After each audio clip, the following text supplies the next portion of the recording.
প্রিয় দর্শক, মানচিত্রের নিয়মিত আয়োজন কথোপকথনে। কিন্তু এটা হচ্ছে যে ওই একটা কথায় আছে না যে মুখে মধু অন্তরে বিষ। ইলেকশনের এখনো দেরি আছে, এখন থেকে ওনারা রেড অ্যালার্ট জারি করে রাখছে কোথায়? হসপিটাল গুলাতে। একমাত্র সারা পৃথিবীতে এখন দুইটা দেশে রেড অ্যালার্ট আছে হসপিটাল। এক ইরান, দুই ভেনিজুয়েলা, আর আজকে থেকে থার্ড বাংলাদেশ। ইরানে তো যুদ্ধ হবে, যে কোনো মুহূর্তে বম্বিং হবে। ভেনিজুয়েলা যুদ্ধ অবস্থায়, বাংলাদেশে কি যুদ্ধ আছে নাকি?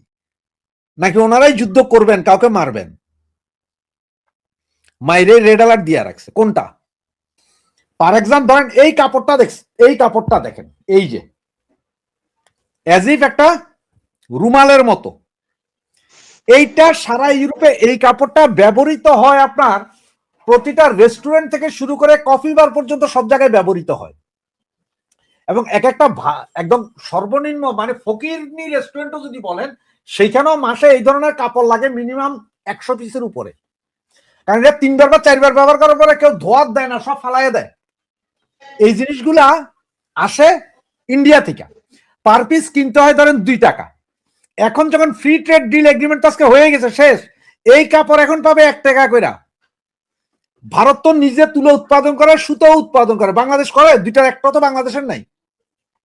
তো ভারত নিজের তুলা নিজের সুতা দিয়া এই জিনিস যখন বানাইবো এবং free trade deal without any cost, zero ট্যাক্সে, আমরা পারবো এটার সাথে প্রতিযোগিতা করে? আমাদের তো সম্ভব না। আমরা তো সুতার ইয়ে আনবে। এখন ওই যে রফিক ভাই পেলো না যে চায়না থেকে আনবেন, আনেন গা। চায়না থেকে সুতা আর তুলাও যে শিপমেন্ট করে বাংলাদেশে আনতে আনতে ততক্ষণে তো ভারত হেরে এখান থেকে বানাইয়া মুম্বাই পোর্টের ভিতর তুলে তুলে মালই চলে যাবে। আইব ইউরোপ, কিনবে কে? কিনবেটাকে? আর আপনার এই যে বললেন কি ওষুধের কথা, আমি আপনার একটা জিনিস দেখাই, একটা সেকেন্ড।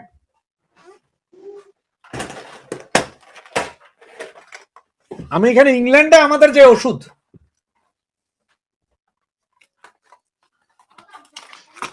ইংল্যান্ডে বসে আমরা ওষুধ খাই, এই যে ভারতীয় ওষুধ, এগুলা এইখানকার ফার্মাসি, এখানকার ডাক্তার প্রেসক্রাইব করে, এগুলো সব ভারতীয় ওষুধ আমরা এইখানে খাই। তার মানে এইখান এই ইউরোপও চাইতেছে না এখন যে তাদের যে র মেটেরিয়াল দেয়, তাদের যে ওষুধ, এটা প্রচুর দাম, তো তারা কুলাইতেছে না। তারাও এখন সরাসরি ভারত থেকে ইম্পোর্ট করে এই ওষুধই সবাই দিতেছে, খুব জরুরি 2-4টে ওষুধ ছাড়া। বাকি 70% ওষুধই চলে, ভারতীয় ওষুধ চলে, বাংলাদেশি ওষুধ নেই। কই বাংলাদেশি না বলে ভ্যাকসিনকো, স্কয়ার, ইনসেপ্টা, আপনার বহুত বড় বড় কোম্পানি, চলে না কেন? না না, কোথায় রপ্তানি জানেন? ইথিওপিয়া, আফ্রিকান 2টা দেশে রপ্তানি হয়, আর কোথাও না। ইউরোপ এখন ভারতের বিশ্বাস করে। ভারতের ইকোনমি এখন যা আছে, আগামী 3 বছরের মধ্যে ভারতের ধারে কাছে চাইনাও থাকবে না। এবং বাংলাদেশ একটা গার্মেন্টস ফ্যাক্টরি, আগামী 5 বছরের ভিতরে কোনো গার্মেন্টস ফ্যাক্টরি বাংলাদেশে থাকবে না। এটা লিখা নিতে পারেন আমার কাছ থেকে, আমি চ্যালেঞ্জ দিতে পারি। এবং 6 মাসের ভিতরে অন্তত কম করিল আরো 1000 খানিক ছোটখাটো গার্মেন্টস বন্ধ হয়ে যাবে, অর্ডার আর পাবেন, শেষ অর্ডার। কারণ আপনার ভাই উইদাউট ট্যাক্সে এখন ভারত মাল দিবে, তো ভারত এখন ঢুকাইব, অসুবিধা নাই। আমার তুলা, আমার সবই তো আমার। কি হবে? তো সামরিক চুক্তি লাভটা কি হবে? পাকিস্তানের কাছে আছে কিছু ভাঙা মেশিন পত্র, যেগুলো পাকিস্তানের এক প্রদেশ থেকে ছাড়লে আরেক প্রদেশেও যায় না, মাঝখানে ভাঙা পড়ে, ওই যে আইসক্রিম খাইতে গেলে যেরকম হয়। আর তুর্কি আছে ধান্দায়, তুর্কির কাছে পুরানো অনেক অস্ত্র আছে, এই চুক্তির মারফতে তারা এই পুরানো অস্ত্রগুলো আমগো কাছে বেচবো। কারণ পুরানো অস্ত্র খালি করলে না নতুন অস্ত্র পাইবো, কিনতে পারবো। কারণ আপনি দেখেন, আপনার ঘরে যদি 50 কেজি চাইল থাকে, আপনি কি যে দোকান থেকে নতুন করে আরো 50 কেজি কিনবেন? কিনবেন না। আপনি নতুন চাইল কিনতে হলে পুরানো চাইল আগে খাইয়া শেষ করতে হইব। তা তুর্কির কাছে প্রচুর পুরানো মান্দাত্তার আমলের অস্ত্র মস্ত্র, ট্যাঙ্ক ম্যাঙ্ক রয়েছে, এগুলা পাঠাইবো আপনার কাছে, বাংলাদেশের কাছে বেচবে। সামরিক চুক্তি এটা বাংলাদেশের কাছে বেচবে। আর ওই যে যেই চুক্তি হবে যে ওই যে একজনকে মারলে আরেকজন দাঁড়াবে নেটোর মতন, ওই কাম নাই। ওই যে আপনার বাঙালি ম্যাক্সিমাম টাইম ফেসবুকে দেখেন, কোন একটা কিছু হইলেই এই তুর্কি 5000 জাহাজ সহ পাঠিয়ে দিয়েছে মুসলিম সেনা। হ্যাঁ, মুসলিম সেনা নুনুও দেখা যায় না, নাই, হাওয়া। তো হয়েছে তুর্কি, হয়েছে পাকিস্তান। সুতরাং এদের লগে আবার কি চুক্তি আর কি, ও কিছুই হবে না, এগুলো সব ভুলভাল সব। তুর্কি ইসরায়েলের ভয়ে মুতে, আবার তুর্কির অনেক কিছু পাকিস্তানে দিছিল তো, এরপরেই তো যে সিঁদুর অপারেশনে মাইরা সরকার করছে পাকিস্তানে। দেখেন পাকিস্তান এতদিন স্বীকার করে নাই, এর আগে কি কইছে, আমরা 16টা রাফায়েল মাইরা ফালাই দিছি। হ্যাঁ, রাফায়েলে তো একটা পড়ছে বা দুইটা পড়ছে, ওকে, এটা ফালাইতেই পারেন আমরা, কিন্তু ওনাদের যে অবস্থা করে দিচ্ছে ওইটা কয় না, এখন স্বীকার করতেছে হ্যাঁ আমাদের এয়ারবেস ধ্বংস হয়ে গেছে। আজ ঐতিহাসিক 27শে জানুয়ারি, আজকে পৃথিবীর দুটো অন্যতম বৃহত্তম অর্থনীতির মধ্যে একটা ভারত আর একটা ইউরোপিয়ান ইউনিয়ন, যার আন্ডারে 27টা দেশ রয়েছে, তাদের মধ্যে একটা মুক্ত বাণিজ্য চুক্তি স্বাক্ষরিত হয়েছে। এটা একটা বিশাল ঘটনা, আজকে এটি নিয়েই কথা বলবো। তার আগে একটু মনে করিয়ে দিই, গতকাল 26শে জানুয়ারি ছিল ভারতের প্রজাতন্ত্র দিবস।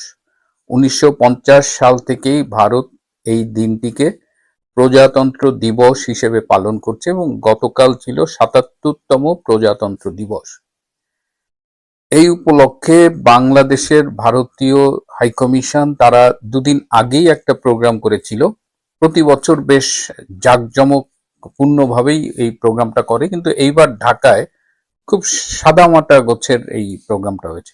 বাট ভারতে গতকাল কিন্তু খুবই রাজকীয়ভাবে এই অনুষ্ঠানটি হয়েছে এবং এই প্রজাতন্ত্র দিবসে ভারত প্রতি বছরই আজকাল পৃথিবীর বিভিন্ন গুরুত্বপূর্ণ রাজনৈতিক নেতাদের নিয়ে আসেন। তো এবার ইউরোপীয় কমিশনের president Ursula von der Leyen, তিনি একজন জার্মান এবং জার্মান মন্ত্রী ছিলেন, একাধিক মন্ত্রণালয়ের মন্ত্রী হিসেবে দায়িত্ব পালন করেছেন এবং এখন তিনি ইউরোপিয়ান কমিশনের প্রেসিডেন্ট। তিনি এবার ভারতের এই প্রজাতন্ত্র দিবসে প্রধান অতিথি হিসেবে উপস্থিত ছিলেন এবং তার সাথে ইউরোপীয় কাউন্সিলের প্রেসিডেন্ট অ্যান্টোনিও কোস্টা, তিনিও উপস্থিত ছিলেন। অ্যান্টোনিও কোস্টা আবার পর্তুগালের দুইবারের প্রধানমন্ত্রী এবং তিনি পর্তুগালের অর্থনীতি সহ অনেক ডেভেলপমেন্ট করেছেন, সেখান থেকে তিনি ইউরোপীয় কাউন্সিলে গিয়েছেন। তো তিনি এসেছেন এবং ইউরোপীয় ইউনিয়নের একটা প্রতিনিধি দলও এখানে এসেছিল এবং কালকেই অনেক এই প্রজাতন্ত্র দিবসের উৎসবের বাইরেও তাদের মধ্যে মিটিং হয়েছে। দীর্ঘদিন ধরে একটা আলোচনা চলছিল একটা ফ্রি ট্রেড এগ্রিমেন্টের জন্য, অনেক দিন ধরে, প্রায় 2 দশকের কাছাকাছি। ফাইনালি এটা চূড়ান্ত হয়েছে এবং আজকে সকালে এই ইন্ডিয়া এনার্জি উইক 2026-এর উদ্বোধন করেন গোয়াতে। সেই গোয়ায় প্রধানমন্ত্রী নরেন্দ্র মোদী ভাষণে বলেন যে এই চুক্তিটা স্বাক্ষরিত হবে। আমরা একটু নরেন্দ্র মোদীর ভাষণটা শুনি। फ्रेंड्स, आज भारत ने अपने इतिहास का अब तक का सबसे बड़ा फ्री ट्रेड एग्रीमेंट संपन्न किया है। आज 27 तारीख है। ये सुखद संयोग है कि आज ही के दिन यूरोपियन यूनियन के 27 देशों के साथ भारत ये एफटीए कर रहा है। यह एक ऐतिहासिक समझौता हमारे किसानों, हमारे छोटे उद्योगों, इसकी यूरोपियन मार्केट तक पहुंच आसान बनाएगा, मैन्युफैक्चरिंग में नए अवसर पैदा करेगा और हमारे सर्विसेज सेक्टर के बीच सहयोग को और प्रबल करेगा। इतना ही नहीं, यह एफटीए भारत और यूरोपियन यूनियन के बीच इन्वेस्टमेंट को बूस्ट करेगा, नई इनोवेशन पार्टनरशिप बनाएगा और वैश्विक स्तर पर सप्लाई चेन को मजबूत करेगा। यानी यह सिर्फ ट्रेड एग्रीमेंट नहीं है, यह साझा समृद्धि का नया ब्लूप्रिंट है। এবং আজকে হায়দ্রাবাদ হাউসে এই ঐতিহাসিক চুক্তিটা স্বাক্ষরিত হয়েছে। এই চুক্তিটার এত গুরুত্ব কেন? মানে এই চুক্তি হলো সারা পৃথিবীতে যে বাণিজ্য হয় তার 1/3 হয় ভারত এবং ইউরোপীয় ইউনিয়নের মধ্যে। এবং এই যে ট্যারিফ, এই দুই দেশের পণ্য আমদানি রপ্তানিতে কিন্তু শুল্ক ছিল। অনেক রপ্তানিতে, যেমন ইউরোপ থেকে যদি গাড়ি ভারতে আসে তাহলে শুল্ক প্রায় 70% থেকে 110%। তো এরকম অনেক প্রোডাক্টের উপরে অনেক শুল্ক ছিল, কিন্তু এখন এই শুল্কটা একদম কমানো হয়েছে। যেমন ইউরোপ থেকে 96.6% পণ্য ভারতে ঢুকবে কোনো রকমের শুল্ক ছাড়া।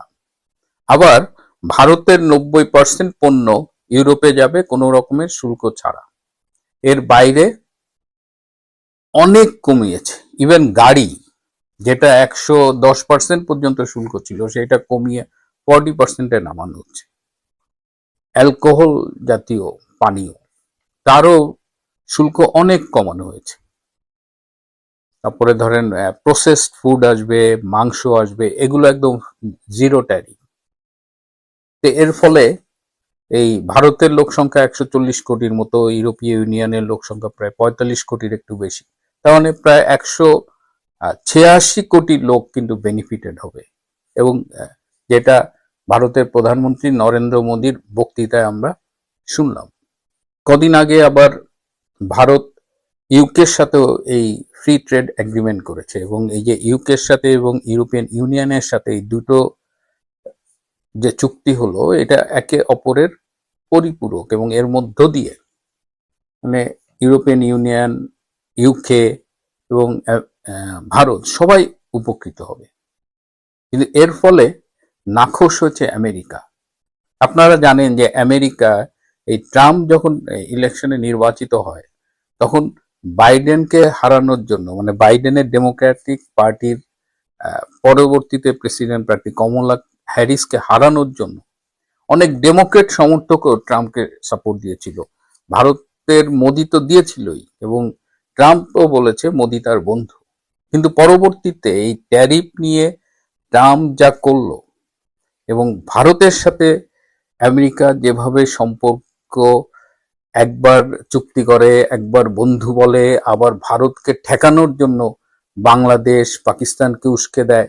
তো ট্রাম্প এই যে তার আমেরিকা ফার্স্ট, এটা করতে গিয়ে সে বন্ধুদের যেভাবে শত্রুর তালিকায় ঠেলে দিচ্ছে, ট্যারিফের মাধ্যমে সারা পৃথিবীতে যেভাবে একটা অস্থিরতা সৃষ্টি করেছে, আবার যখন তখন যাকে ইচ্ছে আক্রমণ করছে।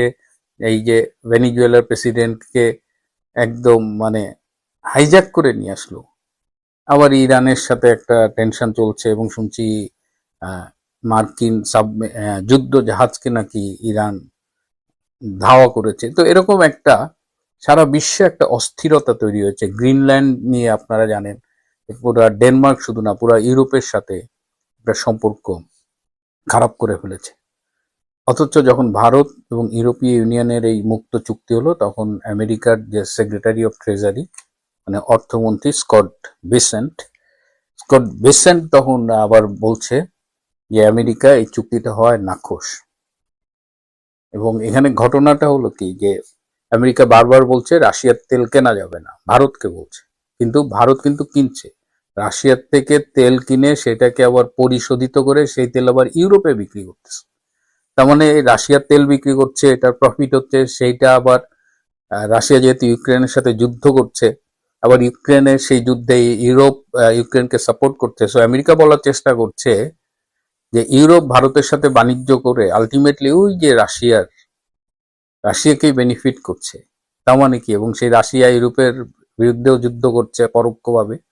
তার মানে নিজেদের বিরুদ্ধে যুদ্ধ করার জন্য ইউরোপ নিজেরাই টাকা খরচ করছে বা টাকা দিচ্ছে, এরকম একটা ঘটনা ঘটছে। কিন্তু আমেরিকা যেটা বোঝার চেষ্টা করছে না, যে তাদের এই একচ্ছত্র সুপার পাওয়ার, অন্যদের পাত্তা না দেওয়া, যখন যাকে ইচ্ছে যেভাবে আচরণ করা, এটা কিন্তু সারা পৃথিবীকে মোটামুটি এক করে ফেলছে।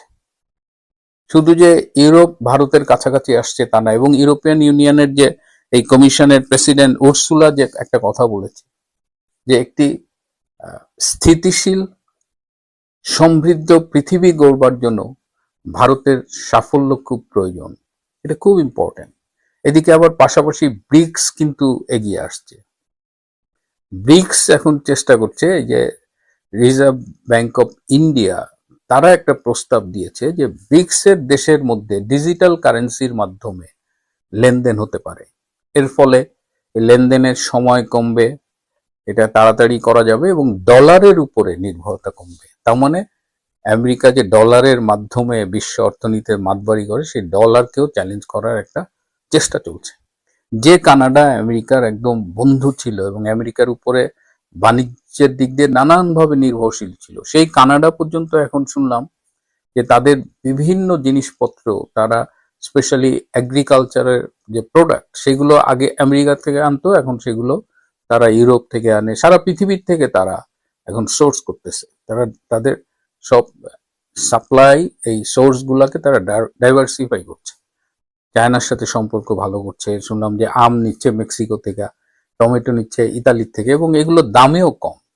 পক্ষান্তরে আমেরিকার ভেতরে এখন অনেক কৃষি পণ্য আর আগের মতো রপ্তানি করা যাচ্ছে না, কৃষকেরা ক্ষতিগ্রস্ত হচ্ছে। আমেরিকার আভ্যন্তরীণ বাজারে মুদ্রাস্ফীতি অনেক বেড়েছে, যে কারণে অর্থনীতি রিসেশনে যায়, তার অনেকগুলো লক্ষণই নাকি আমেরিকায় এখন দেখা যাচ্ছে।